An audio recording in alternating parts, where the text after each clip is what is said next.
Todo cambia. Las modas, las aficiones, las artes, los gustos.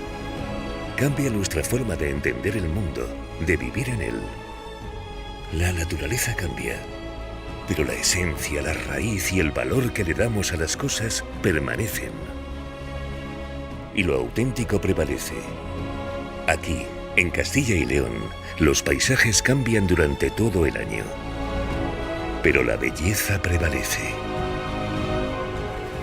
Desde que nuestros antepasados colocaran las primeras piedras, la arquitectura ha cambiado. Pero la monumentalidad perdura. La forma de alimentarnos y la forma de cultivar ha cambiado, pero el sabor de la tierra permanece. La forma que tenemos de ganarnos la vida, de ganar en la vida, ha cambiado. Pero seguimos caminando. Y las ganas de vivir prevalecen, tejiendo nuestros pasos, tejiendo el futuro. Castilla y León.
Hemos arreglado el mundo aquí con la inteligencia artificial y con la digitalización, pero que no hemos sido capaces de acabar con las moscas.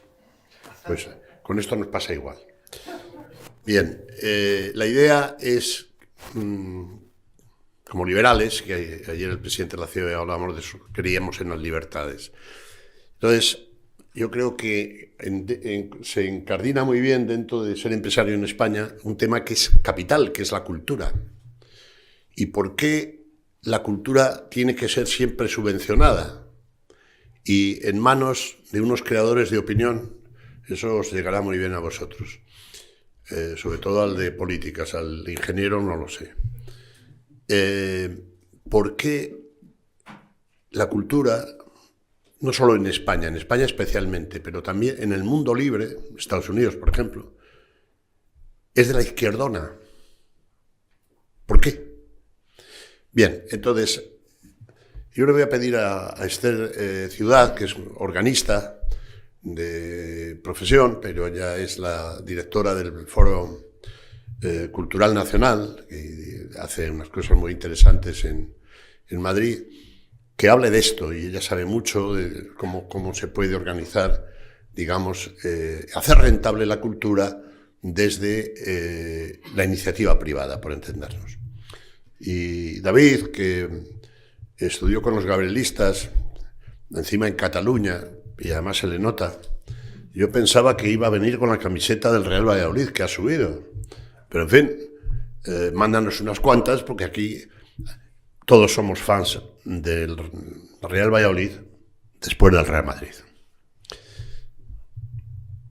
Jorge? Bueno, y va a moderar el director general de... Bueno, y tienes ahí a la presidenta de la Arandina. que pensábamos celebrarlo este año, Jorge, y nos hemos quedado a la mitad. Si tienes algún jugador, ¿no? Bien. Y además de la cultura de lo que he dicho, David es el director general del Real Valladolid. ¿Y por qué, cómo debe enfocarse una empresa deportiva para que sea rentable? No está escrito en un lugar que lo deportivo y lo cultural tenga que ser deficitario y lo tengan que pagar los contribuyentes, cuando luego no se pueden comprar las aspirinas. Bien, y lo va a moderar nuestro entrañable amigo de esta casa, amigo personal, colega, que es el director general de la Radio Televisión de Castilla y León, Jorge Losada, al que agradezco mucho porque siempre acude a nuestra llamada. Así que gracias por participar.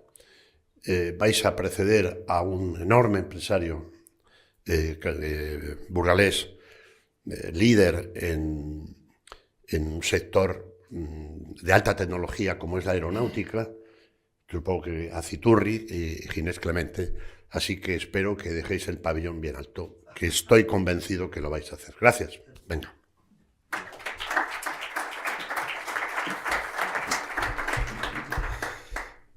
Pues buenos días a todos. Muchísimas gracias a los gabrielistas un año más por invitarme a estar en estas jornadas y a moderar una mesa en la que me apetecía mucho, porque hoy tengo dos amigos. He conocido ya a Esther, pero David, para los que estéis aquí y los que nos estén viendo por el streaming, pues posiblemente todas las personas que hayan pasado por este foro durante muchísimos años, pues David posiblemente sea de las personas más importantes para los gabrielistas, porque él es antiguo alumno.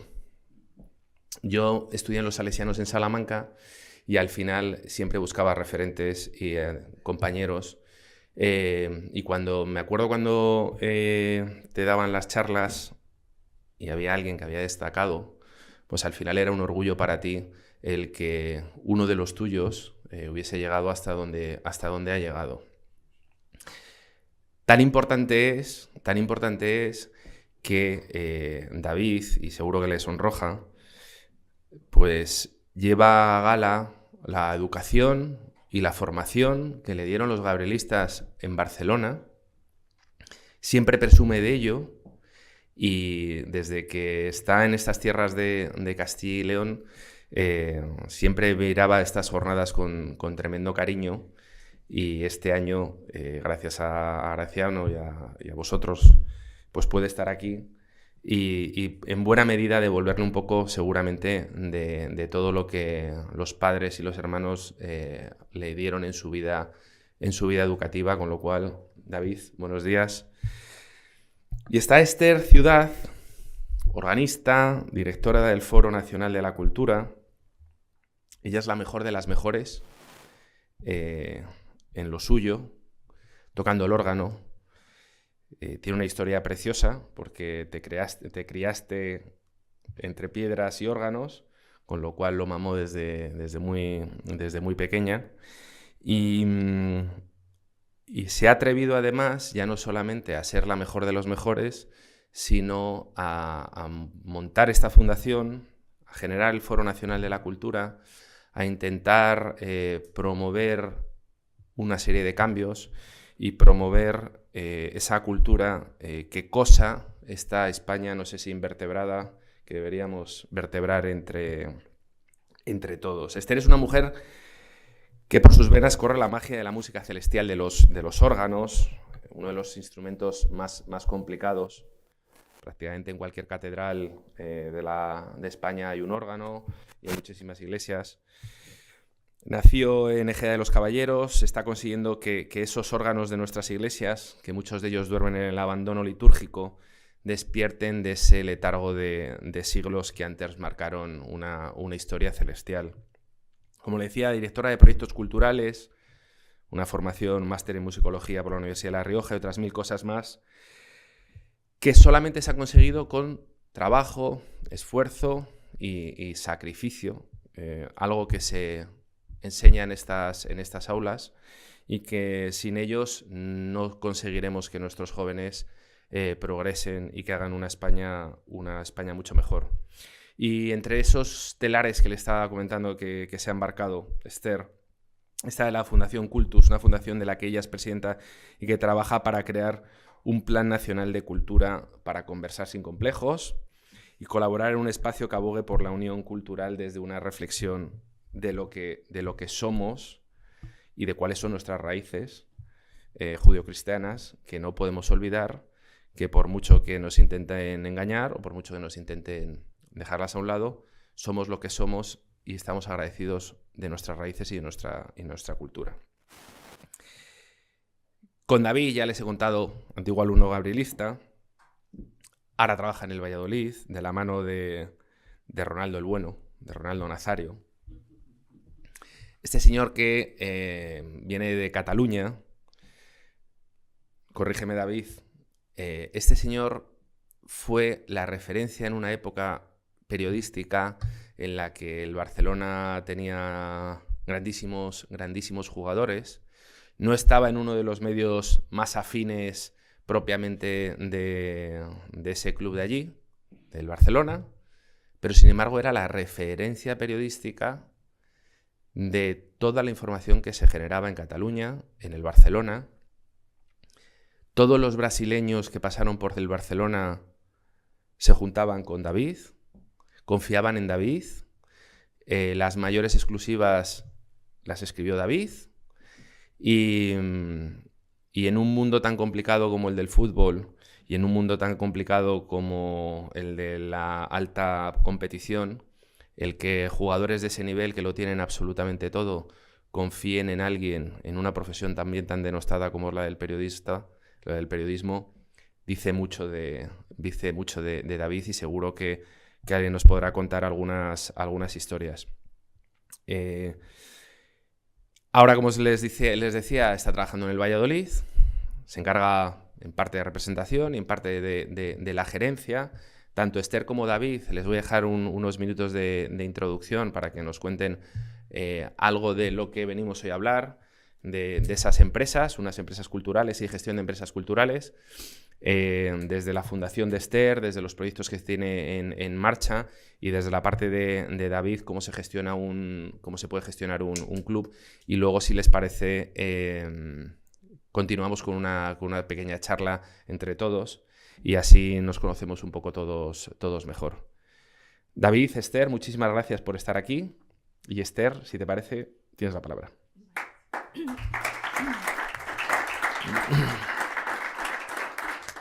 En primer lugar, muchísimas gracias, y también muchísimas gracias a Graciano por esta invitación y al colegio, a la organización San Gabriel, por promover este tipo de eventos que tan necesarios son en nuestro territorio. Elementos que proporcionan un pensamiento crítico, o por lo menos diferente, y sobre todo en estos momentos bastante disruptivo. Cuando me invitó Graciano, pues claro, me planteé muchas cosas que quizá hasta este momento no las había puesto por escrito. Y cuando me propuso hablar desde la cultura desde un pensamiento liberal, es verdad que enseguida me vinieron las razones por las que nosotros nos embarcamos en este proyecto, que era una fundación. En principio, la fundación es una entidad que permite hacer sobrevivir una idea de un fundador, y sobre todo con un fin muy claro, que es el bien común. ¿Y cómo hacerla rentable una fundación? En general, salvo las grandes fundaciones, que también podemos hablar de ellas, lo importante de una fundación es el objetivo, el fin social para el que está constituido, y hacerla sostenible para poder desarrollar todos esos proyectos.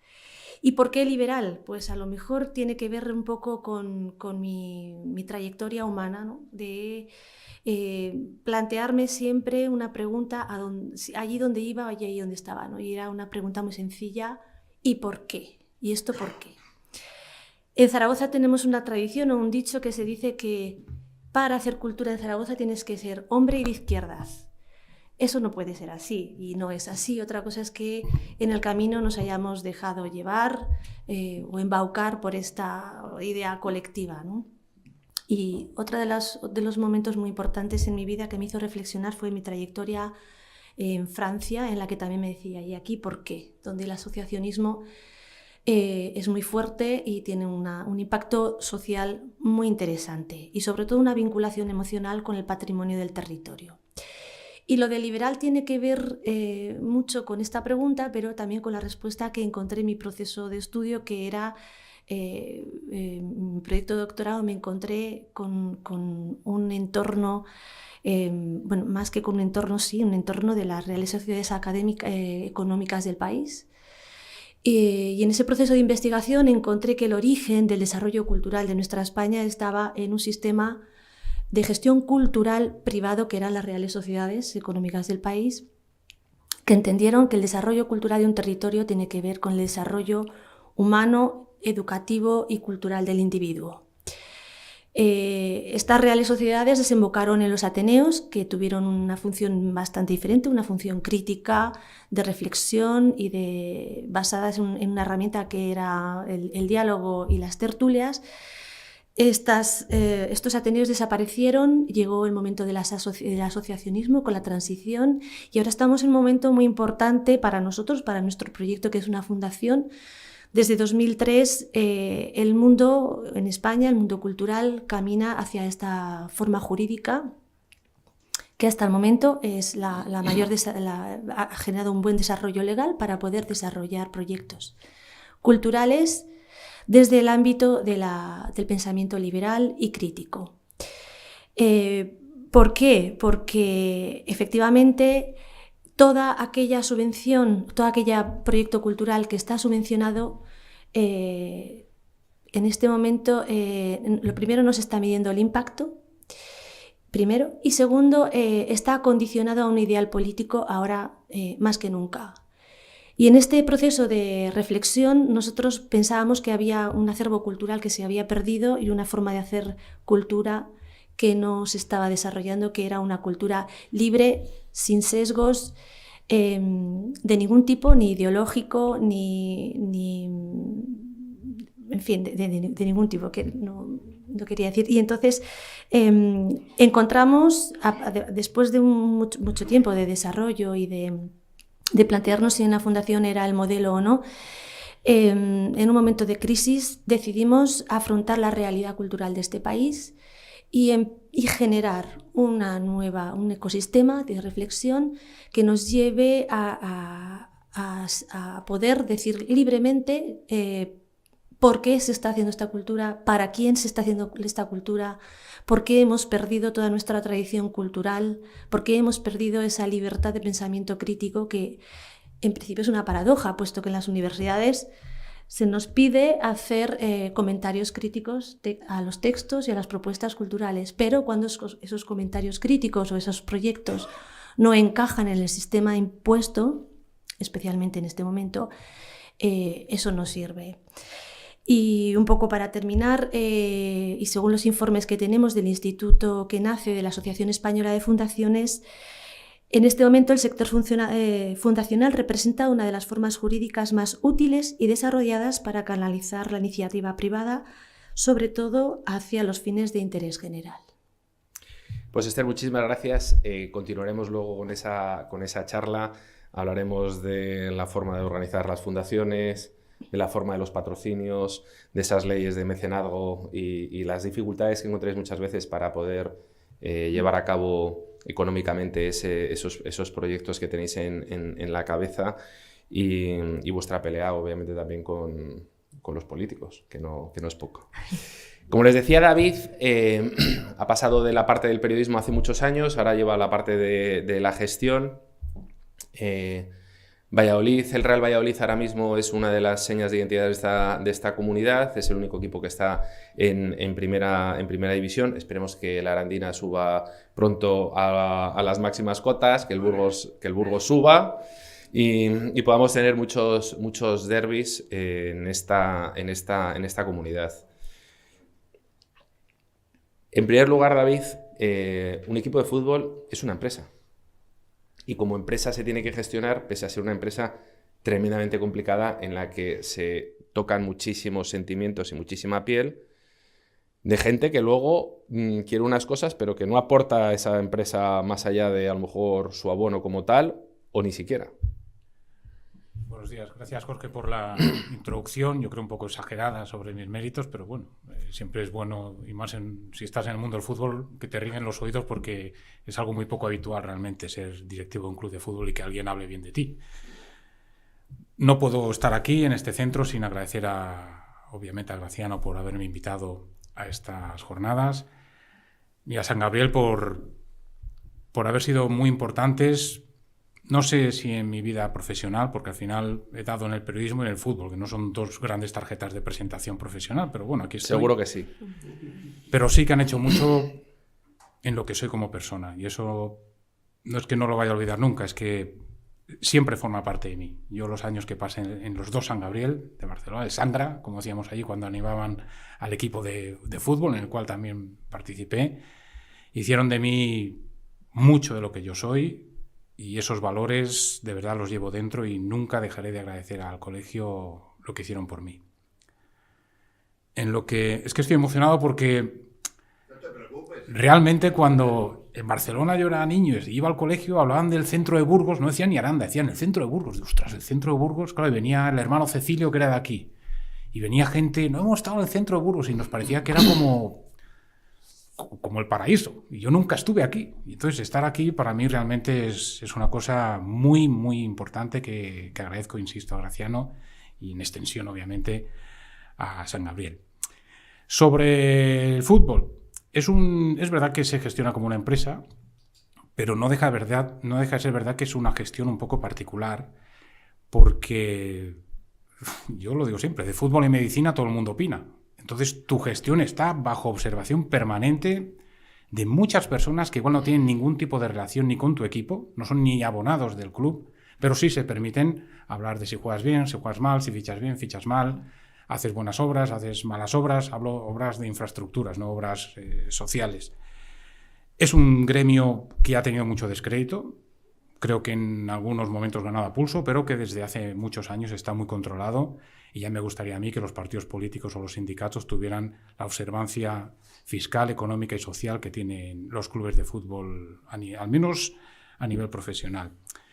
Todo está en discusión. A mí no se me ocurre que un accionista de Iberdrola o un usuario de Enagas cuestione que se cambie el logotipo, que se fiche a un director general, que se hagan obras en la sede central, pero sin embargo en el fútbol ocurre. Y eso es lo que demuestra que es un sector particularmente especial, muy vivo, con mucha interacción con tus abonados y aficionados, y muy competitivo hasta cierto punto, porque es verdad que tú compites con unos equipos, pero luego estás unido a esos equipos a través de una patronal, que sería la Liga, o una asociación, que es la Federación Española, para competir contra otras ligas y otras asociaciones en función de obtener más recursos. Por lo tanto, luego profundizaremos con ello, pero es verdad que es una gestión empresarial que no se puede disociar en absoluto de la pasión, pero creo que ni en la cultura, ni en el vino, ni en una empresa de artesanía familiar se puede desligar la pasión de la gestión, y por lo tanto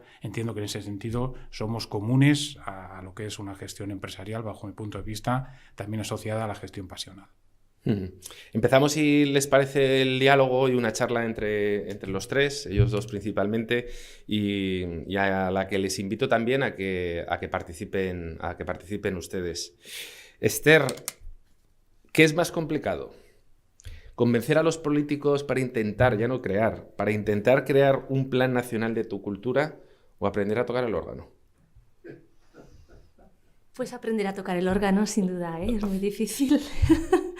O sea, pero que vienes con ilusión y con esperanza a intentar convencer a los políticos para hacer algo que no han sido capaces ellos de conseguir en este periodo democrático. Tiene que ser complicadísimo lo de tocar el órgano. Bueno, la verdad es que sí, son dos aspectos muy diferentes. El tocar el órgano es... Cuéntanos un poco tu vocación, esa historia que he leído, que es maravillosa, sí. de cómo creciste en torno a esas paredes de las iglesias, sí, y tus viajes a Francia y tu formación. Bueno, pues yo creo que al final, como decía el otro día, o saldrá en un artículo, yo creo que el órgano estaba allí y me estaba buscando y me encontró, porque si no, no encuentro otra explicación. Yo nací en un entorno, como decíamos antes, muy de Semana Santa, muy eclesiástico. Mi madre era la responsable, y es todavía la responsable, de cuidar una ermita, la más popular del entorno, con una relación muy importante con un monasterio, el Monasterio de la Oliva. Y bueno, nosotras nos criamos allí, entre piedras, retablos, nos escondíamos, pero había un sacerdote de aquellos que llevaban sotana, que iban en su vespa y que hacían lo que podían en aquel momento, que tocaba el instrumento, el órgano. Y bueno, yo me sentía muy atraída por el sonido, especialmente por ese sonido. Empecé a estudiar y otra anécdota de la vida es que de repente dos familias se encuentran y me envían a estudiar a un intercambio de verano en Francia, a Le Sablé-d'Olonne, y me encuentro que el abuelo de mi querida amiga era organista. Entonces allí empecé a conocer otro tipo de instrumento, otro tipo de forma de hacer la liturgia, otra forma de gestionar la cultura, y allí ya me empezó un poco a surgir esta idea de ¿y por qué no? En mi tierra, ¿por qué no? Y a partir de ahí, pues, no solo la gastronomía y el instrumento, sino la forma de vivir en torno a la cultura, pues me marcó bastante. Después estudié en Francia, en Toulouse, en Alsacia y finalmente en Gante. Entonces, todo eso me ha marcado muchísimo mi trayectoria como organista, pero también mi forma de ver el mundo de la cultura, otras cosas también, ¿no? Pero la relación del individuo con la cultura. ¿Cuándo te das cuenta que ya no solamente vale con hacernos disfrutar con tu música y con esos conciertos, y dices, tengo que aportar algo más, y ese algo más pasa a ser gestión, cuando lo único que haces es complicarte la vida? Bueno, y perder dinero. Y perder dinero, mucho obviamente. Dinero.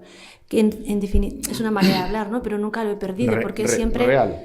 Sí, o de dejar de sí, ganar pero dinero, luego, que es lo mismo. He tenido... la sociedad me ha devuelto muchísimo, ¿no? Y es que hay muchos momentos, pero quizá el más importante es el momento en el que bueno, el mundo del órgano, ¿no?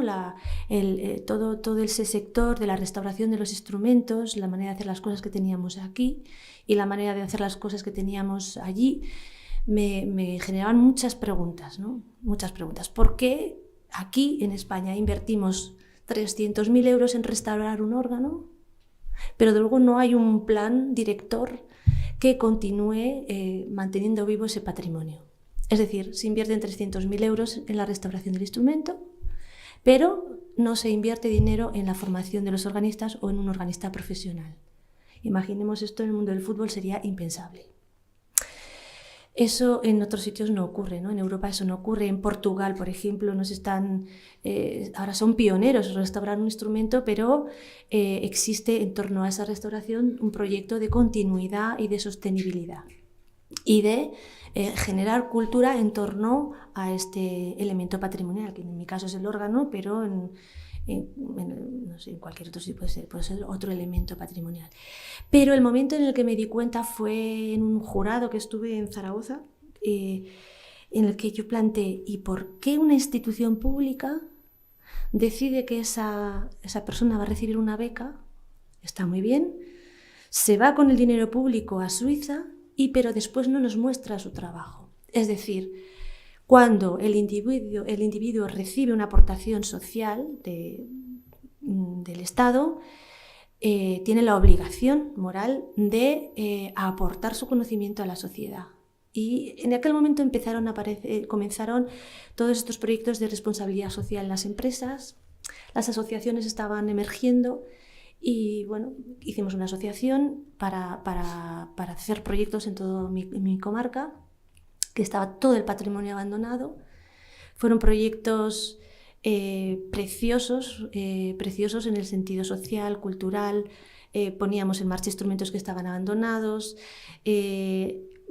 Invitábamos a todo el sector educativo del entorno y se comenzó a generar un elemento del que hablábamos antes, vertebrador. Nuestra comarca donde yo vivo es una comarca muy estirada, con mucho territorio en el norte y mucho territorio en el Ebro, en el que no existe ningún tipo de cohesión entre las formas, hábitos y culturas del norte con las del sur. Este elemento, la música, la cultura, inició un proceso de conversación, de diálogo entre la zona del Prepirineo y la zona del Valle, ¿no? Y así comenzamos a trabajar.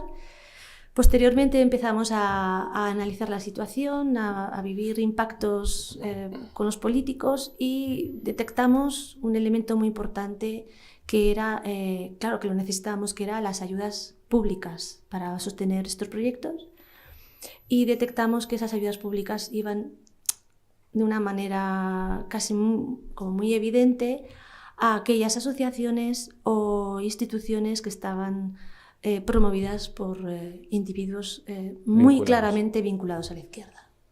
Y así empezamos a trabajar.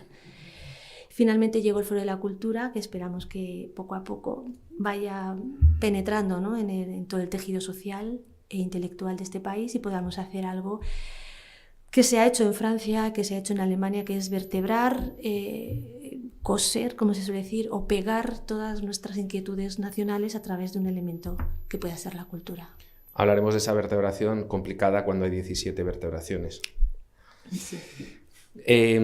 Aunque hablaremos también de la gestión del deporte, en mi introducción les decía que David era el periodista de los brasileños en aquella época, en Barcelona.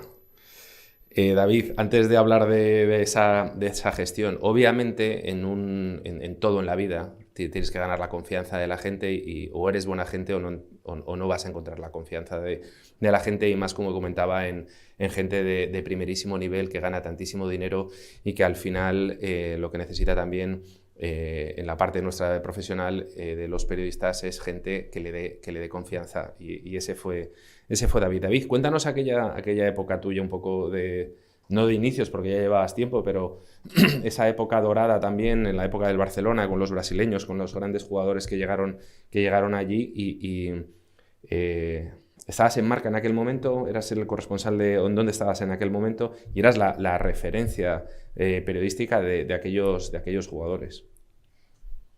Bueno, yo estaba en la cadena COPE cuando empecé. Yo ya trabajaba haciendo la información del Barcelona, antes hice la del Español, hice los Juegos Olímpicos de Barcelona, pero mi relación, obviamente no con el Barcelona, porque como digo ya llevaba unos años y yo tenía contactos en la directiva, en el staff técnico, algún jugador era amigo mío, pero cuando realmente creo que empezó mi relación con los jugadores brasileños fue cuando el Barcelona fichó a Romario, un jugador que venía del PSV de Holanda, jugador brasileño, y eso fue en el año 1993. Era Johan Cruyff el entrenador del Barcelona. Y voy a contar la anécdota, y no es una aventura, pero es para que veáis que muchas veces las cosas te llegan. Hay que buscarlas. La suerte existe, pero como dijo un científico, cuanto más trabaja, más suerte tiene. Entonces yo me fui un día de mal humor porque me mandaron a una hora intempestiva, porque en aquella época yo estaba trabajando en el equipo de José María García, un periodista, para mí un dios del periodismo deportivo, y me mandaron a un hotel de Barcelona donde llegaba este tal Romario, que traía una fama de ser un malcarado con los periodistas, desagradable. En fin, me mandan allí con una mano delante y otra detrás, como aquel que dice, a entrevistarlo. Yo iba en el taxi de mi casa al hotel, digo, pero ¿cómo este tío está en su habitación? ¿Cómo voy a acceder a él? Digo, bueno, ya me lo encontraré. Y cuando bajé del taxi a las 11 de la noche, porque el programa de deportes empezaba a las 12, me encuentro a Romario sentado en el bordillo de la calle, mirando pasar los coches, delante del hotel. Y yo me acerco, digo, Romario, y hace así, me acordé de toda la vida de su cara. Digo, esto es como el primer día de colegio, que todos los niños saben cómo se llama el profesor, pero el profesor no sabe cómo se llama ningún niño. Soy David Espinar, periodista de la cadena COPE, y vengo a entrevistarte. Me hace así, dice, ¿entrevistarme hasta ahora? Digo, este país tiene estas cosas. Me dice, vamos a dar una vuelta. Y nos pusimos a pasear alrededor del hotel, por la avenida Diagonal. Si habéis estado en Barcelona, pues es una avenida muy ancha, muy agradable de ver. Y me empezó a preguntar cosas de la ciudad, del club, bares, restaurantes, dónde se salía por la noche, porque a él le gusta mucho salir, dónde vivir. Mis consejos realmente cayeron en un saco roto, porque vivió toda la vida en los 2 años que estuvo en el hotel, pero bueno, yo por lo menos intenté hacer mi aportación. Y a partir de ahí hicimos muy buena amistad, hasta el día de hoy, que él es senador en Brasil y yo sigo teniendo contacto con él.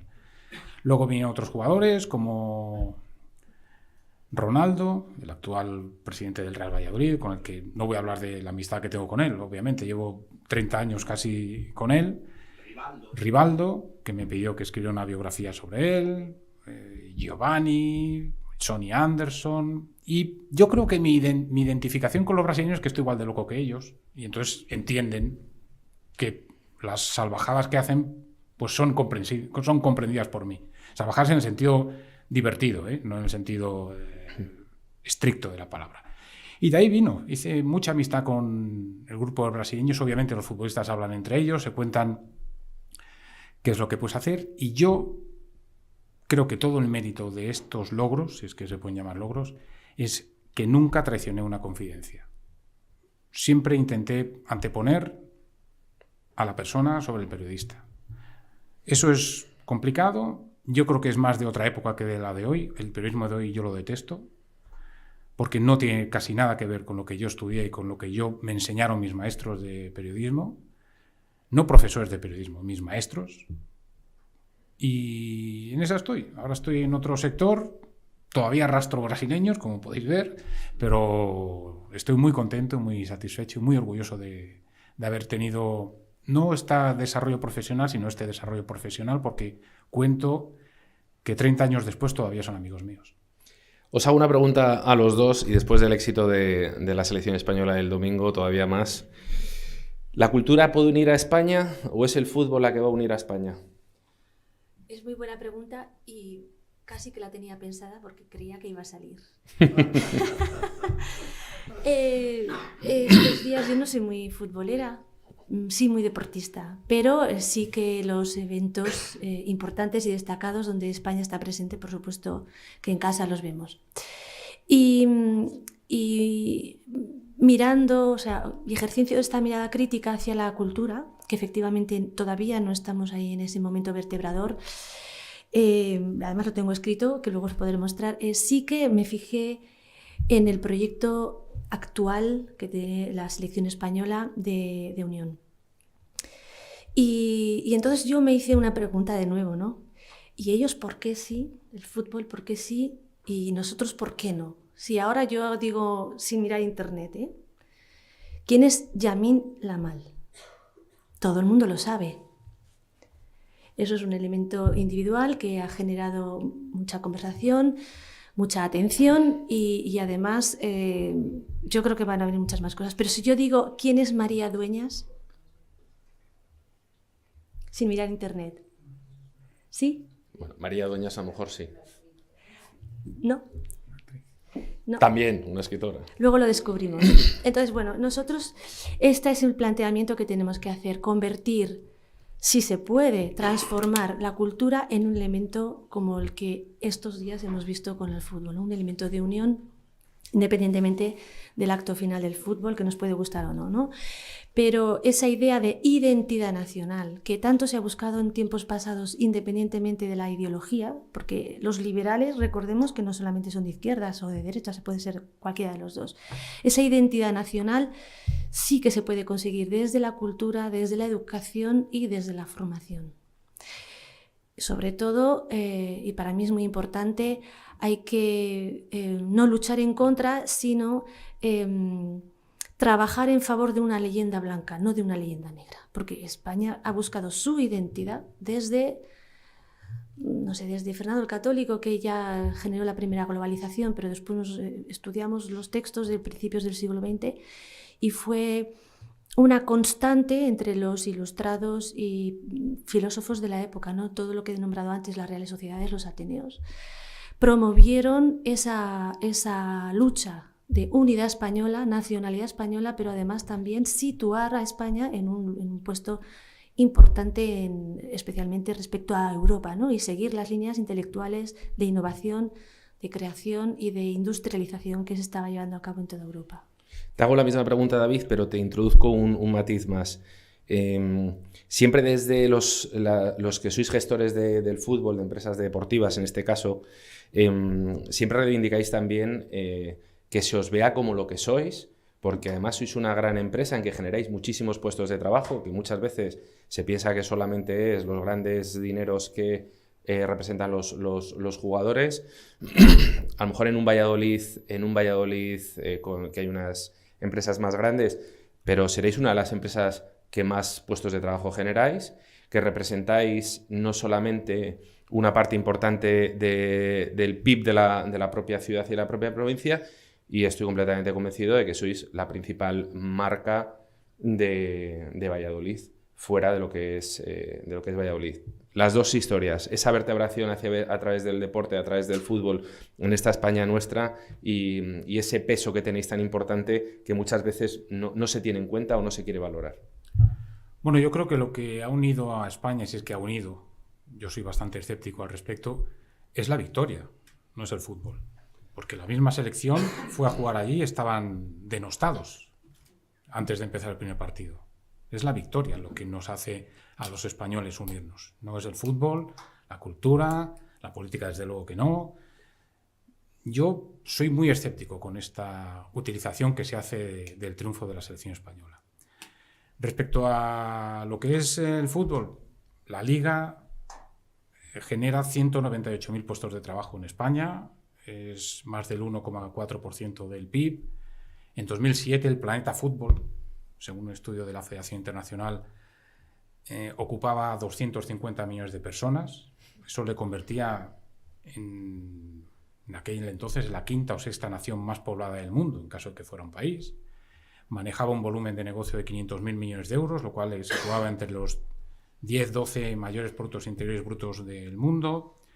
Y se cuenta que tiene unos 4.000 millones de aficionados. No creo que haya nada que tenga estas cifras, al menos siendo una práctica que muchas personas ven como un entretenimiento, está dentro de la industria del entretenimiento, pero que obviamente requiere de una gestión empresarial. Y es lo que el Real Valladolid y el resto de clubes de la Liga estamos intentando hacer. Nosotros tenemos una observancia fiscal muy estricta por parte de la Liga. Hay unos, no sé si sabéis, pero para jugar la Copa del Rey los clubes estamos obligados a jugarla. Pero para jugar la Liga tú te inscribes. A ver, es de perogrullo. No, ahora el Betis no se inscribe. Bueno, eso no pasa. Pero tú te tienes que inscribir. Ahora estamos en ese proceso, precisamente. ¿Qué ocurre? Que para que te acepten la inscripción tú tienes que estar al día en tus deudas con Hacienda, pago de todo tipo de impuestos, deudas con jugadores, con tus empleados, deudas con otros clubes, con tu competencia, deudas con la Liga y la Federación, con tus patronales, deudas con las entidades bancarias. Son muchas exigencias para que esta industria sea fuerte y robusta. Yo creo que en España no debe haber más de 40 o 50 empresas no futbolísticas con más de 100 años de existencia.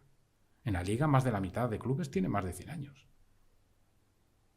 Esos puntos de vista sobre el fútbol, que parece que es una cosa que gestionan locos, hombre, un poco trastornado hay que estar, pero también se puede ser normal bajo el punto de vista de la sociedad y estar metido en el mundo del fútbol, porque reporta muchos insabores, pero también muchas alegrías. Y el contacto con tus aficionados, hacer feliz a la gente, es un tipo de negocio que solo está al alcance de muy pocas industrias y nosotros tenemos la gran fortuna de pertenecer a ella. Esther, tú también haces feliz a la gente.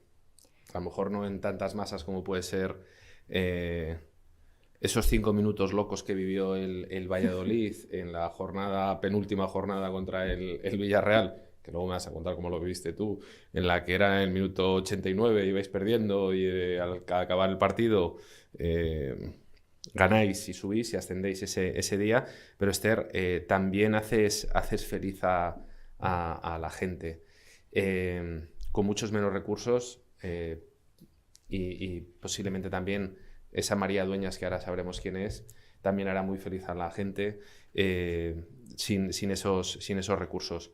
¿Cómo lo afrontáis vosotros en ese día a día, en las dificultades que tenéis?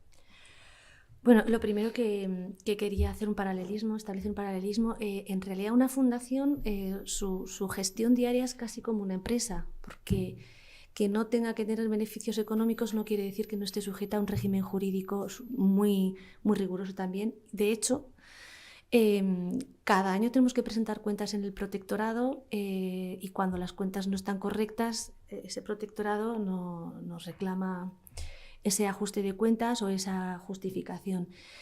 En este momento, traía los datos, en España hay más de 14.900 fundaciones, pero hay que destacar un poco para hablar de los recursos, cómo son estas fundaciones. Hay grandes fundaciones, como puede ser la Fundación de la Caixa, las grandes fundaciones de los bancos, que se nutren de los recursos de sus propios bancos.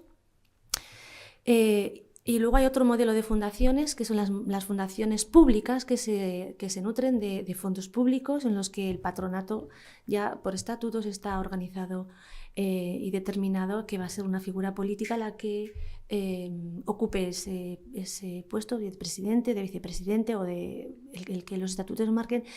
Y esas fundaciones reciben dinero público de forma habitual o conveniada o, digamos, anualmente, ¿no? Pero luego está el otro tipo de fundaciones que son como la nuestra, que nacen de una voluntad personal o de una idea, de un proyecto que tiene que afrontar el día a día con recursos muy limitados. Son las ayudas y subvenciones del Estado o de la institución o de la provincia o de la comarca, y tenemos la esperanza de que esta ley de mecenazgo, de la que si quieres también podemos hablar, se desarrolle y establecer una forma de obtención de recursos de la sociedad civil, ¿no? Que es de donde se supone que una fundación tiene que obtener la mayoría de estos recursos económicos para poder llevar adelante sus proyectos culturales. Porque al final es una fundación con un objeto social muy claro, sin ánimo de lucro, que es lo que diferencia un poco a lo que es una empresa industrial, cultural o una empresa de gestión por ejemplo, de conciertos de verano, ¿no? La diferencia está en el objeto social. Uno es económico y el otro es el bien común. Sin embargo, la gestión es la misma. Tenemos impuestos, tenemos IVA, tenemos IRPF, tenemos trimestrales, tenemos cuentas anuales. Lo único que tenemos es impuesto de sociedades. Todo eso, sin generar beneficios, nos genera unos costes mensuales constantemente, ¿no? Y entonces, ¿cuál es uno de los objetivos en este momento de las fundaciones? Y en eso se está trabajando ya desde la oposición, desde otros partidos, en generar una nueva ley de mecenazgo, no lo que nos han contado que hay, porque no hay una nueva ley de mecenazgo. La ley se aprobó en 2002. Lo que hubo el año pasado fue una mejora en algunos artículos, pero el objetivo final es generar una conciencia colectiva de la necesidad de ser partícipe de un proyecto cultural que vincule al individuo con su patrimonio del territorio o con una necesidad individual, porque cada uno se identificará con lo que, pues unos con la música, otros con la cultura, otros con la restauración, otros con la arquitectura, ¿no? Y ese es el objetivo, intentar transmitir de una forma transversal a toda la sociedad esas políticas culturales que se están llevando a cabo en Francia, donde el individuo directamente aporta sus donaciones a proyectos que pueden ser nacionales o pueden ser también locales. Este es el objetivo, ¿no? Que en una localidad donde el Estado a veces no puede llegar, haya una fundación o una asociación con interés público que pueda generar proyectos sin interés particular y que vincule la emoción y que vincule las necesidades humanas individuales con el patrimonio local. Como decían expertos en fundaciones, lo pequeño es bonito, small is beautiful. Hablábamos antes de la derrota y de la victoria. En la derrota os encontráis muy solos, y cuando hablo de la derrota en los momentos no me refiero solamente a la deportiva, sino a los momentos complicados, y en la victoria aparecen muchos ganadores. David, ¿qué representa la parte pública en el Real Valladolid y cómo interpretáis cada vez que tenéis unos triunfos el que alguien intente capitalizar vuestro éxito? Alguien público, claro. Bueno, intentaré no meterme en ningún lío, porque esa es una pregunta que a mí me excita bastante. Nosotros con la parte pública no tenemos ninguna relación económica más allá de un patrocinio de la Junta de Castilla y León a los 3 clubes profesionales a día de hoy de la comunidad, que son el Burgos, el Mirandés y el Real Valladolid. Entró en este proyecto la Ponferradina, pero descendió y en la Junta se sacaron de la manga que la Ponferradina no podía estar en el proyecto, así que nosotros los 3 clubes vamos a ayudar a la Ponferradina a observar ese acuerdo en el que tanto ellos participaron. La relación que tenemos con otras administraciones es de alquiler. Nosotros pagamos un canon al Ayuntamiento de Valladolid por la utilización del estadio y de los campos anexos.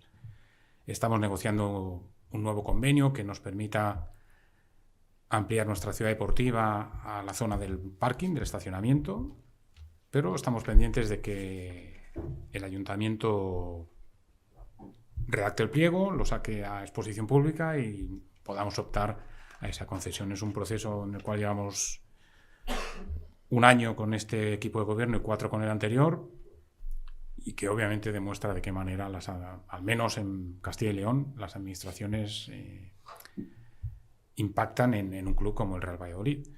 A nivel de otro tipo de gestión, ya es la gestión de las invitaciones al palco para la asistencia de los políticos, concejales, consejeros. El Real Valladolid no invita a nadie al palco, tienen que ser ellos o ellas. Yo soy un gran defensor de la igualdad, pero utilizo el genérico masculino, por supuesto, pero soy un gran defensor de la igualdad. Y una vez que recibimos esas peticiones, se tramitan a través del área de protocolo y nada más. No somos una entidad especialmente bien relacionada con las administraciones, pero que en el mundo del fútbol es bastante complicado, porque somos un escaparate mundial, teniendo en cuenta que un partido del Real Valladolid en segunda división era transmitido en más de 120 países, en primera va a ser transmitido en más de 180. Llevamos el nombre de la ciudad. Eso es una campaña de marketing que desde luego la ciudad no podría pagar, en absoluto. Y nosotros no decimos que cobramos, pero sí que esperamos que las administraciones, no con el Real Valladolid, con todos los clubes de fútbol de la comunidad, tengan otro tipo de relación. Y no me refiero solo a los clubes profesionales. Hay clubes en fútbol modesto. Aquí tenemos un ejemplo con la Arandina, que hacen un trabajo bestial, anónimo, lejos del foco, lejos del escaparate, pero que fomentan la cohesión del territorio, la formación en valores y en deporte de los niños, la formación de las mujeres a nivel deportivo, y yo creo que tenemos que trabajar más en relacionarnos, no el fútbol, sino el deporte en general, con las entidades políticas. Esther, en esa relación en la que tienes que tener tú, además, intentar explicarle a alguien que sabes que tiene mucha menos formación que tú, que tiene mucho menos conocimiento que tú, pero que al final su decisión va a marcar el que tú puedas llevar un proyecto adelante o no llevas ese proyecto adelante, cómo lo llevas, y más en un proyecto como el tuyo, en el que lleva el apellido o quiere llevar el apellido de liberal. Es muy difícil. A veces...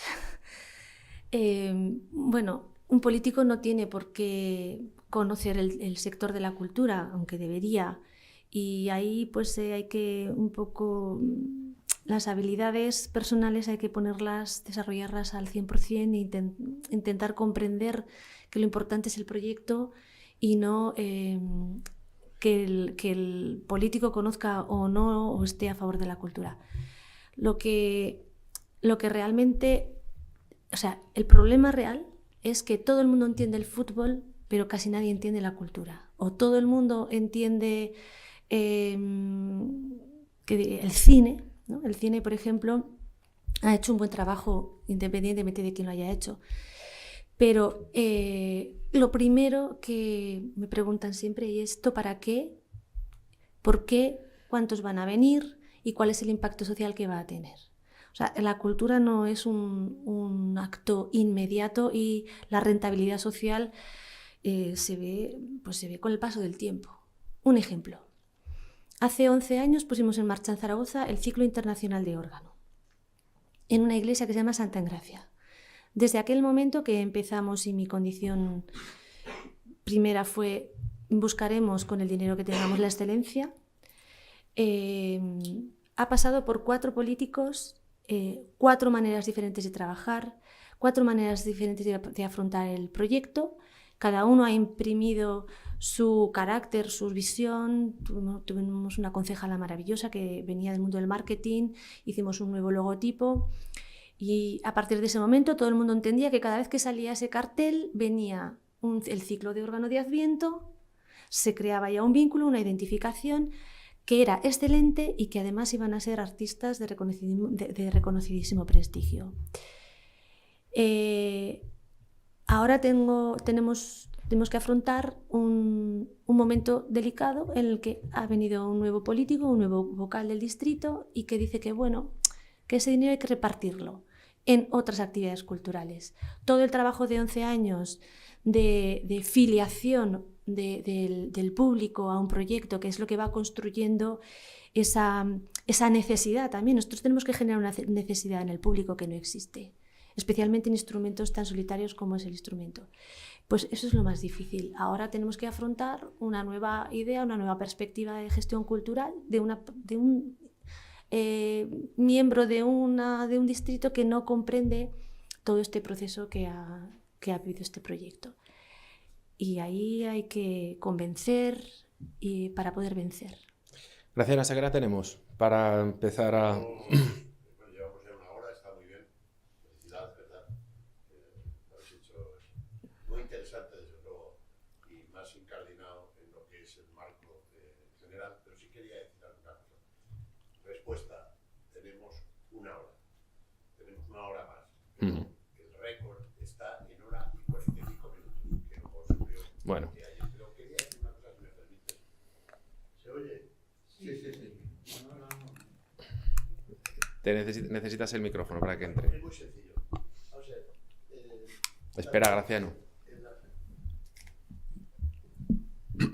En las 2 cuestiones por las que pensamos en hacer esto. Mira, Esther, la cultura solo puede ser liberal. ¿Qué significa eso? Significa que la cultura tiene que ser verdad y no puede ser sectaria. Es decir, y lo que me pregunto, y he publicado algunos libros sobre esto, es cómo es posible que España sea el único país del mundo libre, no solo de la Unión Europea, del mundo libre, donde la izquierda tiene una teórica superioridad moral sobre la derecha. En Alemania no sucede, en Francia no sucede, en Italia no sucede, en los Países Bajos ni te cuento. Bien. Es una cosa, y voy a contar una anécdota muy rápido, si me permite el entrañable Jorge. Mira, una vez me tocó almorzar al lado del presidente del Atlético de Madrid. ¿Aquí hay alguno del Atleti? Nadie. Vaya. Enrique Cerezo, que es probablemente el principal productor de cine en España.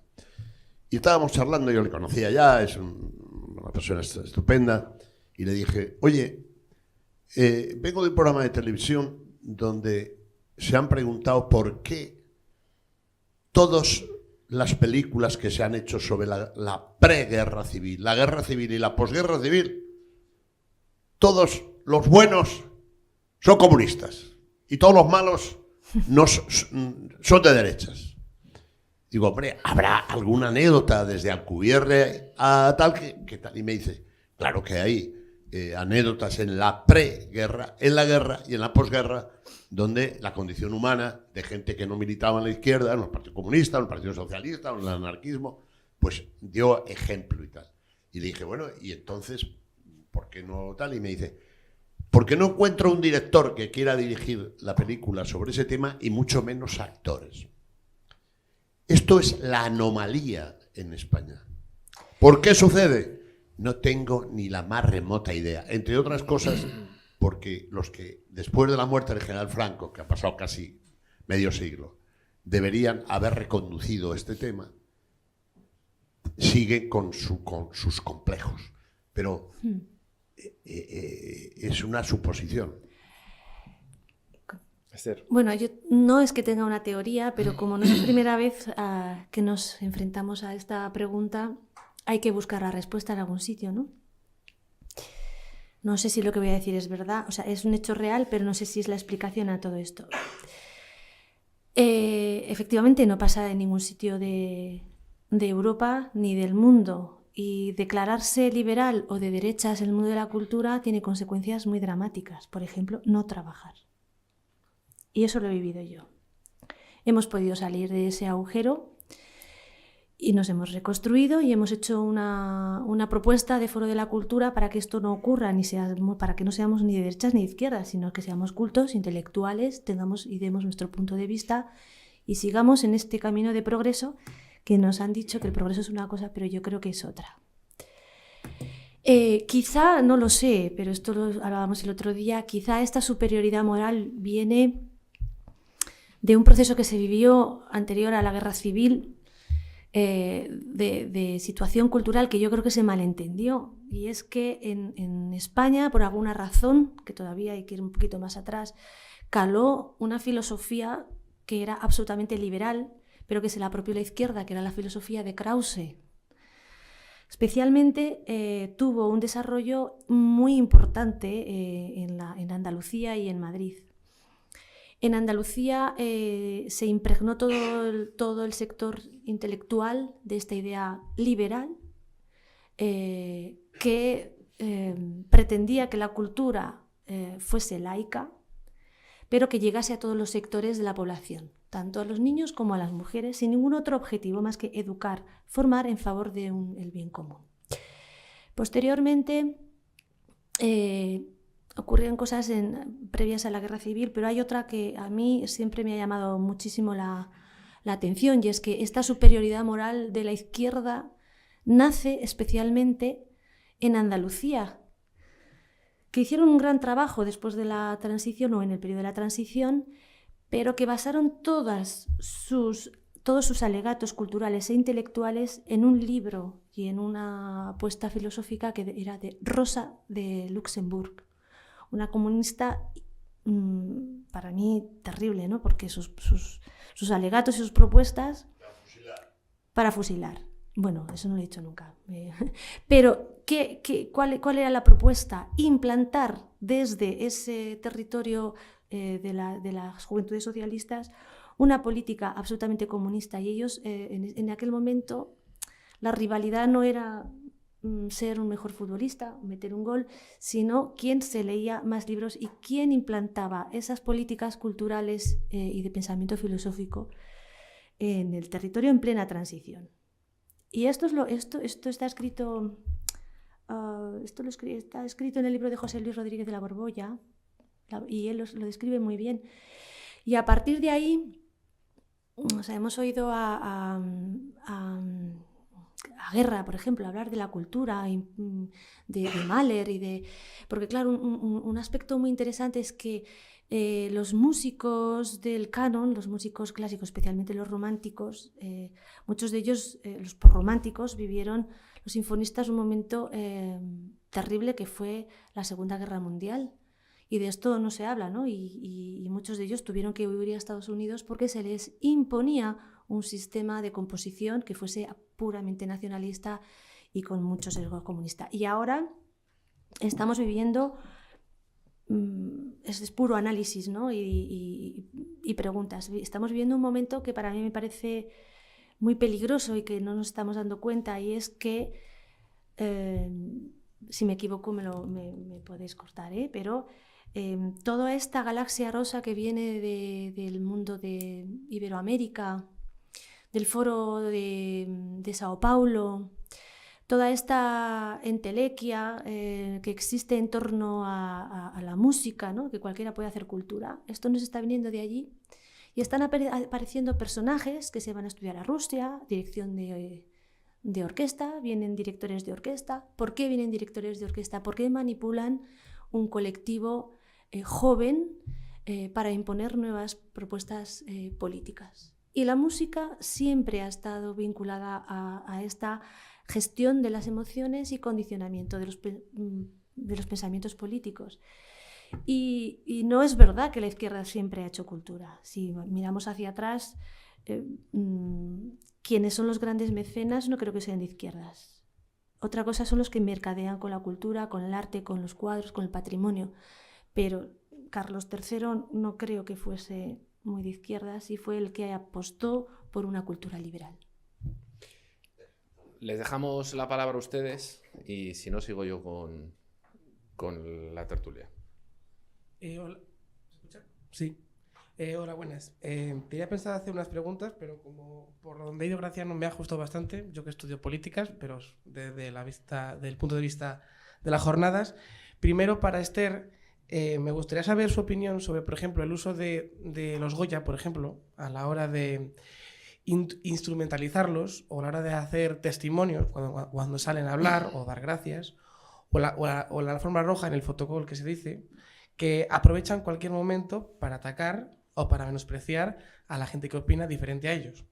Y luego también a David, que por ejemplo, hemos visto, lo ha comentado el presentador antes, lo de la celebración de La Roja, el último domingo, que salió en banda una parte del gobierno o una parte de este país a decir que España era ya antirracista, anti no sé qué, porque 2 personas de color habían metido 2 goles o eran los principales jugadores, pero luego no defendieron a estos mismos cuando en sus lugares de origen, en el País Vasco, salieron pintadas contra ellos. Por eso me gustaría preguntar a David sobre también la instrumentalización del fútbol para política, en este caso, hacia la izquierda. Muchas gracias. Esta opinión es muy personal, pero yo creo que en un acto cultural hay que trascender la política. Es decir, un artista tiene todo el derecho a pertenecer a un lado, al otro, ser liberal, conservador, de izquierdas o comunista, pero la cultura, el acto cultural tiene que estar exento de esta reivindicación. Eso es mi forma de pensar. Es decir, si yo voy a hacer un concierto de órgano, y esto me ha pasado, hay que también ser respetuoso con el público, porque claro, al final de lo que se trata es de manipular a las masas a través de un círculo o una esfera cultural que se considera élite. Y entonces de esto va, ¿no? De manipular al espectador y de manipular emociones y de manipular la conciencia colectiva a través de un acto público y además que lo promueve, creo bien, en fin, una academia que no está vinculada a una ideal político. Otra cosa es que los que están allí tengan una tendencia política, que eso se discute en otros foros, ¿no? Y en otros espacios donde se puede estar o no de acuerdo con un ministro, pero es un ministro. Entonces, esta confusión entre cultura, respeto y ética es en donde estamos, ¿no? O sea, yo he tocado en Navarra y me he encontrado con políticos de todo tipo y color, y el respeto, la educación y el saber estar en un escenario está por encima de nuestras reivindicaciones en ese momento, no después. Es que, por ejemplo, los jóvenes, por ejemplo, actualmente en España hay un gran comercio que son los festivales. Yo, por ejemplo, el año pasado tuvimos elecciones durante el periodo que estuvimos aquí y yo fui a uno, por ejemplo, en Asturias, y 2 raperos que tocaban, en vez de ser imparciales, cosa que no hacen los grupos de derechas o católicos, decidieron decir en el escenario, antes de empezar, no pasarán recordar que este domingo hay elecciones y votar con la cabeza. No sé, a mí esto como joven y como persona que le gusta la música y un poco la cultura bastante, me resulta increíble que a ese no se le diga nada por romper la imparcialidad y más a los jóvenes que somos el futuro, y cuando uno, porque se contraríe algo, ya se le tacha de extremista. Y perdón por interrumpirte. Bueno, esto es un largo debate. Sí, pero para mí lo importante Aquí mi amigo el joven está haciendo méritos para que el próximo año quiere ser ponente. Bueno, primero está la libertad, ¿no? Y luego está la profesionalidad. Y cada uno sabe dónde tiene que decir cada una de las cosas. Para mí los Goya, desde luego, pierden entidad y pierden excelencia cuando se utilizan como una plataforma política, porque para eso ya está el Congreso. y se desfigura el objetivo de un premio de cine, ¿no? ¿Qué es lo que premia? La originalidad, el guión, la excelencia. Incluso se puede premiar una película con una gran carga política, ¿por qué no? Sea de un lado o de otro. Otra cosa es utilizar la plataforma que llega a miles de personas para condicionar la voluntad del individuo. David, no sé si en la parte que te toca... Yo pienso que la instrumentalización forma parte de la sociedad en la que estamos, y no solamente en España. En otros países se utiliza el deporte con fines perversos. Pero hablando de este país, yo soy un gran defensor de la libertad de expresión, pero entendida como que yo tengo derecho a decir lo que quiera, pero tengo la obligación de escuchar lo que no quiero. Eso es para mí la libertad de expresión. Y eso no está tan extendido, bajo mi punto de vista, en la sociedad. Pero no nos debe extrañar que se instrumentalice el deporte. Se instrumentalizan atentados con decenas de muertos. ¿Cómo no se va a instrumentalizar un triunfo de un equipo de fútbol? Solamente es fútbol. Es un entretenimiento. Es verdad que es un negocio, pero la gente ni vive ni muere en el fútbol. Entonces, que se instrumentalice eso, a mí me parece normal dentro de una sociedad, bajo mi punto de vista, demasiado viciada a la hora de aprovechar para uno mismo los logros de los demás o para denostar los fracasos de los demás. Somos todos muy vulnerables. Sabéis que no os hace falta ni levantaros de... Bueno, me permito tutearos, aquí estamos todos entre amigos. No os hace falta ni levantaros del asiento. Un chisme como este, ponéis, vaya pelmazo este David Espinal, va a echar la aburrida. Y a lo mejor Graciano dice, ostras, yo le iba a convocar a otro evento, o alguien como Graciano, y dice, bueno, si este es un pelmazo, no le llamo.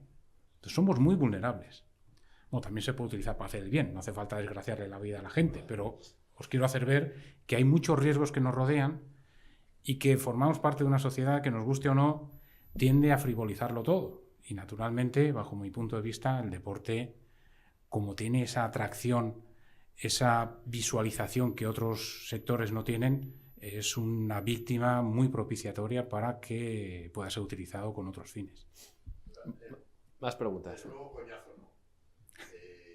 En todo caso, puedo pensar algo que es algo melancólico y acerca de la condición humana, pero desde luego, tanto Esther como tú, pero si me permite, Jorge. Bueno, sí, tú lo que quieras, pero Mbappé ha ganado las elecciones en Francia.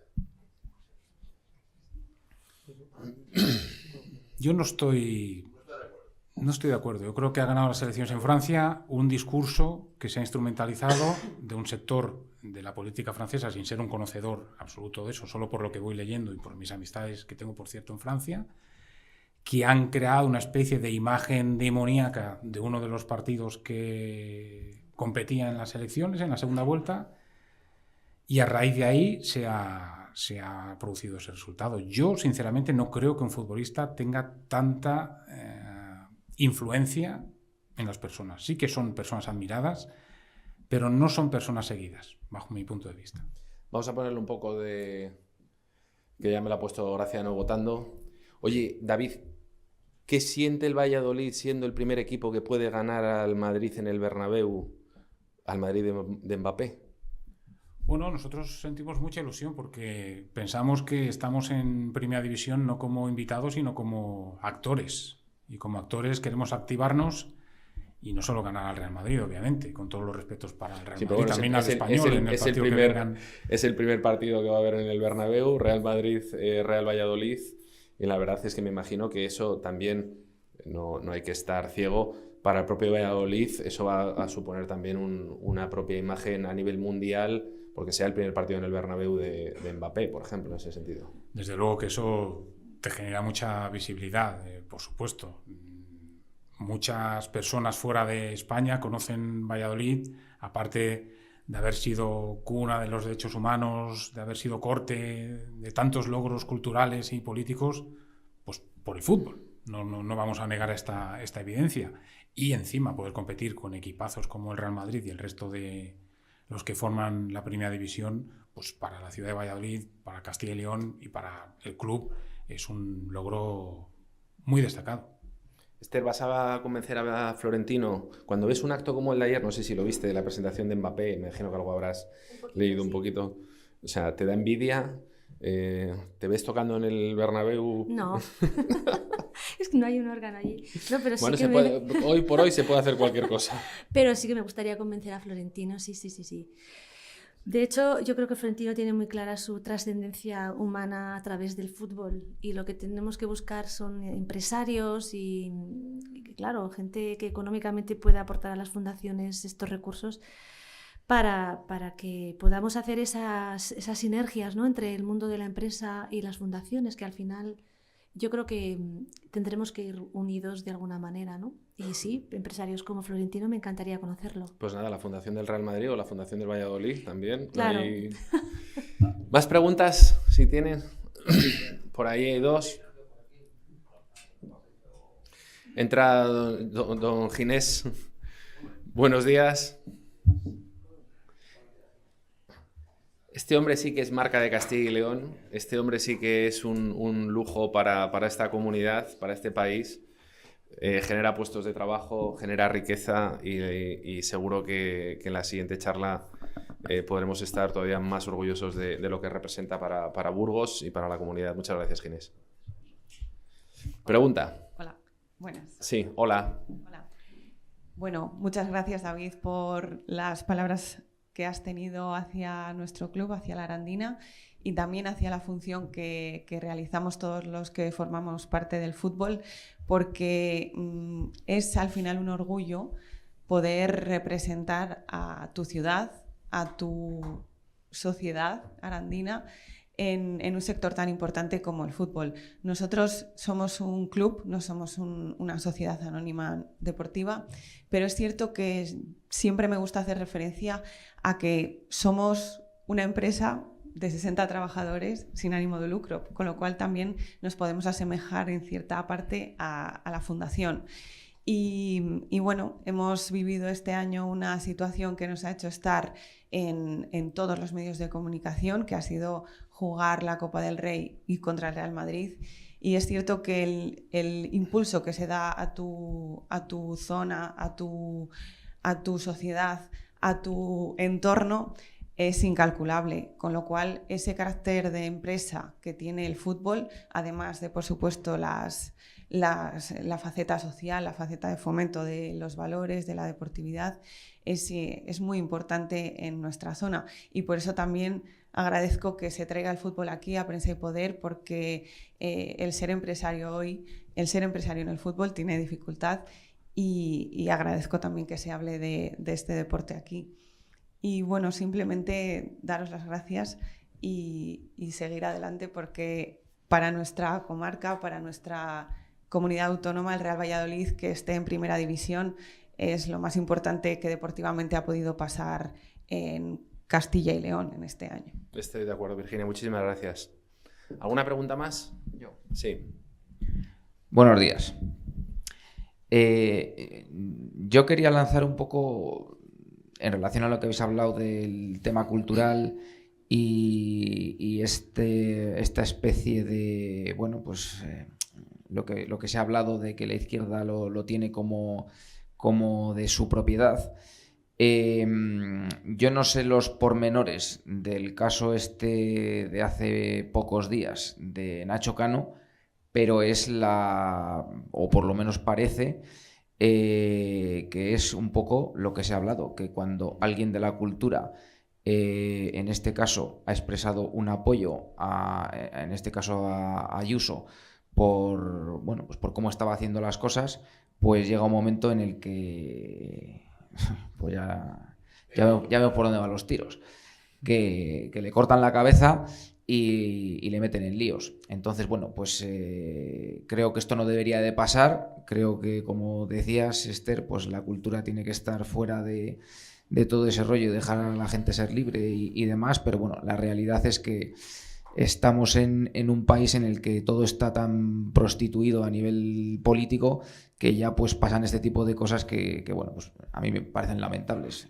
Si este señor ha cometido alguna infracción con sus empleados, pues le tendrán que sancionar de la manera que corresponda, pero llevar eso al circo que tenemos aquí montado, pues me parece que no procede, y además porque probablemente igual se ha buscado alguna pequeña pijada, por decirlo de alguna manera, para poder crucificarle en los medios. No sé, es un poco una reflexión, pero bueno, sí que me gustaría que comentaras un poco qué te parece todo esto. Bueno, en primer lugar, y desde un punto de vista, digamos, legal, si un empresario no tiene dados de alta a sus trabajadores, no interviene la policía normalmente, interviene Hacienda o Inspección Laboral. Y eso es así, y en Zaragoza ha ocurrido. El resto, pues, es transformar una falta de regla, o sea, no estar en regla, ¿no? No estar al corriente de pagos, como se suele decir, transformarlo en un acontecimiento más allá de lo político. Es así, o sea, España, todos los eventos culturales importantes de gran impacto social tienen un líder claramente posicionado en la izquierda. Es así. Y bueno, y desde nuestra fundación o desde nuestra manera de trabajar creemos que no haya que hacer una lucha, sino que tenemos que seguir adelante, defender nuestros valores, nuestras ideas, nuestra formación. Y esto es otra cosa muy importante que está ocurriendo. No solamente están muy claramente vinculados a este sesgo político, sino que además no son los mejores formados. Y yo creo que el mundo de la cultura necesita de los mejores formados independientemente de su ideología política. Es así. Por ejemplo, ¿por qué no se está trabajando en un proyecto que habría que trabajar, seguramente es un planteamiento, en la recuperación del todo el patrimonio musical organístico del archivo de la biblioteca del Palacio Real? Eso es identidad, es cultura, es tradición, es acervo cultural, es nuestro pasado. Y por supuesto que la cultura no tiene que estar ajena a la política, tiene que estar en la política. Pero lo que no puede ser es que porque no estés en el lado que manda no puedas hacer cultura. Entonces hay muchas cosas que hacer y desde luego yo siempre digo lo mismo, desde la profesionalidad. Un organista cuando va a tocar a París no sabemos si es de izquierdas o de derechas. Lo que queremos es escuchar un concierto excelente, ¿no? Impactar en el... Y allí no hay relato posible, no hay discurso posible, el discurso es musical, sin texto. Ahí solamente convences con tu arte, con tu nivel interpretativo y entonces impactas en el público. Pero la cuestión está en el relato que se nos está imponiendo de lo que es cultura, de lo que no es cultura. Y sobre todo, a mí lo que me preocupa es hacia dónde vamos con esta forma de hacer cultura. Que para mí está claro, y yo fui a Cuba hace muchos años, y es la anulación de la voluntad del individuo, de la capacidad de pensar. Eso es lo que yo veo. Sí, ¿alguna pregunta más? Bueno, lo primero es toda mi admiración porque yo estudio también, aparte de estudiar ingeniería, he estudiado trompa en el Conservatorio de Burgos y hace poco que introdujeron órgano y es un instrumento que no buen entiendo profesor, ni cómo se... Tenéis buen profesor. Sí, la verdad que sí, es muy simpático. Y han dado la asignatura de órgano optativo y demás y yo no sé cómo se... O sea, es imposible y para mí ni lo entiendo casi, así que toda mi admiración. Con respecto a lo que estamos hablando de la izquierda, yo lo reduzco a que ellos tienen la superioridad moral porque tienen una capacidad de simplificarlo todo y decir que ellos están a favor de lo bueno y en contra de lo malo. Y han conseguido incluso que cosas como, por ejemplo, la guerra de Palestina, o sea, ver manifestaciones feministas con banderas de Palestina. Pero hace muchos años que ocurre esto. Y entonces yo creo que ahí está la clave. Pero o sea, no hay un antídoto, solo hay un antídoto contra esta situación y es ser mejores intelectualmente. Y tener un relato convincente y bien armado y demostrar que una mujer, o sea, demostrar que soy de Zaragoza, soy mujer y soy de derechas o liberal o central y por eso no hago menos cultura. Y esa es nuestra labor, ¿no? El día a día y poco a poco. Y demostrar, pese a lo que ocurra, que estamos en un país afortunadamente libre. Quique creo que tenía alguna pregunta por aquí.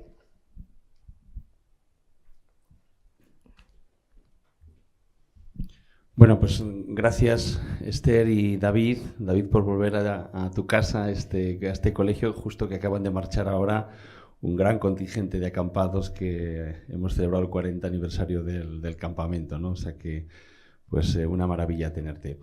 Yo creo que en este debate de la supremacía supuesta moral de la izquierda, también nosotros estás bajo el paraguas de una institución religiosa que no somos una fundación, pero sí tenemos en común con las fundaciones el ser sin ánimo de lucro. Este concepto nunca ha sido bien entendido, especialmente por la izquierda, que no están especialmente en los últimos años bregados en lo cultural, y quizás no siempre explicado por nosotros, ¿no? Esta ausencia de ánimo de lucro no quiere decir que no puedas ganar dinero, sino que ese dinero que ganas va al objeto social y no, en este caso, pues a los socios fundadores, ¿no? Nunca lo hemos explicado, ¿no? Por eso en España ha trascendido esta falsa idea de los privilegios fiscales de la Iglesia Católica, ¿no? Yo creo que el curita que firmó aquellos supuestos privilegios fiscales de la Iglesia, no sé en qué estaba pensando, pero desde luego no en beneficiar a las instituciones de la Iglesia, ¿no? Que se reduce básicamente en no pagar el IBI. Desde hace un año no pagábamos el ICIO, ahora ya hemos renunciado a esa exención, pero a cambio de todo esto la agencia tributaria se queda con nuestro IVA. Imagínense una entidad que tenemos en común con el mundo de la salud, que lo que trabajamos, lógicamente, está exento de IVA, es decir, no facturamos por ese IVA, pero todo el IVA soportado, evidentemente, la agencia tributaria no nos lo devuelve como si se lo devuelve pues, a Ginés, a este gran empresario conocido, ¿no? Es decir, que de privilegios fiscales a la Iglesia, 0,0, ¿no? Cuanto antes nos asemejen al régimen fiscal de una mercantil tradicional, mejor que mejor. Yo creo que este es el camino que nos queda por hacer y yo creo que el mundo fundacional del que habláis y desde luego el Real Valladolid no está en este campo, ¿no? Sí que es verdad que apadrina muchas actividades que son de ámbito fundacional, pero sí la Arandina y muchos equipos de fútbol están bajo ese marchamo de hacer funcionar el deporte y la cultura desde lo fundacional, ¿no? Pero creo que queda ese trabajo por hacer, explicar a la izquierda que el mundo de las fundaciones tiene un gran trabajo que hacer y que el carecer de ánimo de lucro no es no tener que ganar dinero. En aquel lugar donde no se gana dinero, lógicamente eso no se perpetúa. Pero agradezco que puedas estar aquí en esta 12 edición de Prensa y Poder precisamente para explicar eso, que en este campo, en España, como ya se está haciendo en Europa y en Estados Unidos, queda mucho trabajo por hacer desde el campo, evidentemente, de las fundaciones. Solo una pequeña puntualización. Estados Unidos, la mayoría de las instituciones culturales, por no decir todas que no las conozco, son fundaciones, con un trabajo de hace muchas décadas de concienciación social de la importancia de la cultura. Pero es que además tienen una ley de mecenazgo que desgravan a los mecenas 7 veces más que nosotros en España. Eso es un incentivo bastante interesante, pero es que además tienen categorías en las que se muestran a los mecenas y pasan a formar parte de esa jerarquía, de esa élite, de esa esfera destacada de los ámbitos donde están. Y eso también es importante. Digamos que el retorno es más de impacto individual, ¿no? De reconocimiento que económico. Para los mecenas, claro. Sin embargo, para las instituciones como pueden ser las religiosas, que cada vez hay más que se transforman en fundaciones, sería de una gran ayuda. Yo creo en ese sentido también una de las cosas que hay que reivindicar y hay que pelear también es recordar cuáles son nuestros orígenes y nuestras raíces judeocristianas y que en un momento tremendamente complicado son estas, no son otras y son las que hay que defender. Si les parece, concluimos aquí. Os dejo 30 segundos para acabar, David y Esther. Os quiero dar las gracias al colegio, gracias a vosotros dos por habérmelo puesto tan fácil. Y si queréis, concluís vosotros con una pequeña conclusión muy breve. Bueno, lo primero, muchísimas gracias. Y como conclusión, podemos decir que en el mundo de la cultura... Y uno de los grandes retos que tenemos en el mundo de la cultura es hacer sostenibles estas estructuras como las fundaciones, que no rentables, sino sostenibles, penetrar muchísimo más en el tejido social desde el punto de vista de la libertad, de la individualidad, del fortalecimiento de la educación. Eso es muy importante, la educación. La cultura sin educación, la verdadera cultura no va a llegar. Y como me tocaba estar al lado de lo que ahora está del mundo del fútbol, también tenemos muchísimo que aprender de de este impacto social que ha tenido, por ejemplo, este evento, ¿no? esta Eurocopa. Y es convertir un acto, una acción, en un acontecimiento. Eso en el mundo de la cultura, digamos, no un concierto como el de Viena, ¿no? Pero en general esto es lo que nos falta, la proyección social y ser referencia en cuanto a valores y trabajo, como lo es, y ahora lo voy a comentar, como lo es María Dueñas, que es un personaje, una chica, digamos, con un trabajo paralelo a Yamin, pero que en el mundo actual no se conoce, no es una referencia para la gente joven. Es una chica que tendrá ahora unos 20 años, que ha ganado el Garnery Competition, el premio concurso internacional Yehudi Menuhin, el International Violin Competition, premio Princesa de Asturias, premio Louis Paul del Festival de Kissinger Sommer, y ha salido en la revista Forbes. Este es nuestro trabajo, llevar a nuestros artistas, a nuestra cultura al ámbito social. David. Muchas gracias. Yo repetir mi agradecimiento a Graciano, al colegio, a todos por estar aquí.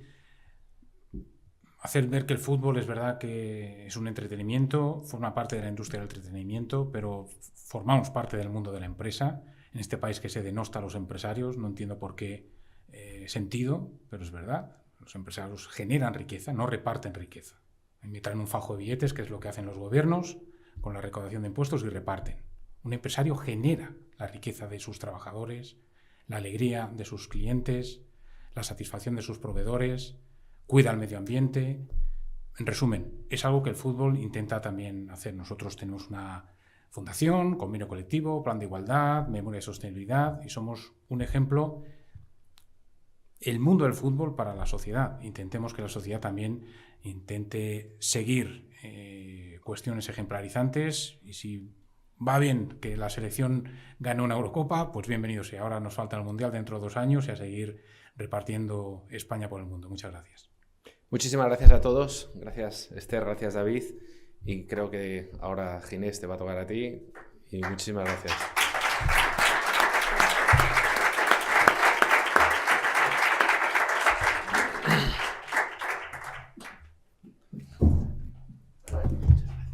Al revés. Gracias.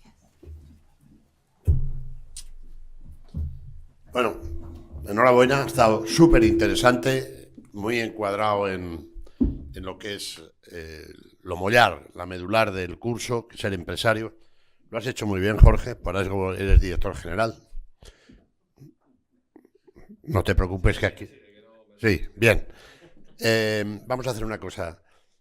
Han igualado a Garamendi en tiempo, por lo tanto, vamos a hacer hemos empezado a las 10, vamos a hacer un receso, y a las 12 vamos a empezar con... Ginés, ha sido una constante estos días, aquí te habrán sonado los oídos, ¿no? También Garamendi hizo referencia ayer. Y a las 12 nos vemos o'clock, como un reloj, para escuchar a Ginés García. Y en la presentación diré cómo conocí yo a Ginés García. Clemente, por favor. ¿Por qué Ginés García? Ginés Clemente.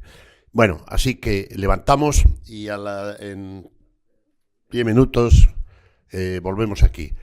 Sin decir que a los de la televisión preparen el enlace que le hemos mandado, en el que se va a apoyar Ginés para hacer su explicación. Venga, gracias.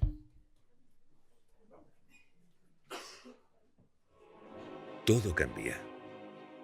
Las modas, las aficiones, las artes, los gustos. Cambia nuestra forma de entender el mundo, de vivir en él.